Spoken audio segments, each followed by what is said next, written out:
Only 40 million is left. It continues to work. No change. We continue to operate the Petrocaribe, and indeed we continue to borrow the finance portion to the government. We have heard nothing from Venezuela that would give us any doubt as to whether it will continue at least into the medium term. If there's a change in government in Venezuela, then a new number could play. But at this point in time, it's business as usual. The arrangement continues, and it's, I think, working well for all of us. Would you be able to tell us at this point just how much is left in terms of Petrocaribe monies?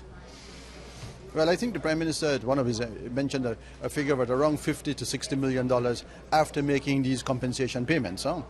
And some of that is pledged for the new civic centre, and some of it is pledged to continue doing some infrastructure work. But every month we accumulate, we borrow a little bit more. On average, about $4 million a month or so. So, would you be able to give us an approximate figure as of November 4th? How much will actually be there in terms of Petrocaribe monies, taking out what has been pledged to, like you said, the civic centre and other commitments? How much will be left to greet whichever government wins on November 5th? I think a new government coming in, will find close to about $40 million in the account. I mean, given the programs the programming of the spending that we have in front of us.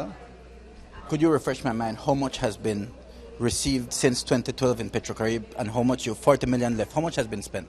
Well, I think we've taken about almost $150 million about 300 million Belize dollars, but a lot of that went to compensation. In the last month or so, we paid out between the BEL, which was 70 million Belize dollars, and the BTL, which was another 20, we paid out 90 and we paid 10 for something else, so 100 million went out the door, so to speak, for the compensation payments within the last month, and that's really caused the figure to drop. Wade also spoke on the matter of the settlement for BTL, particularly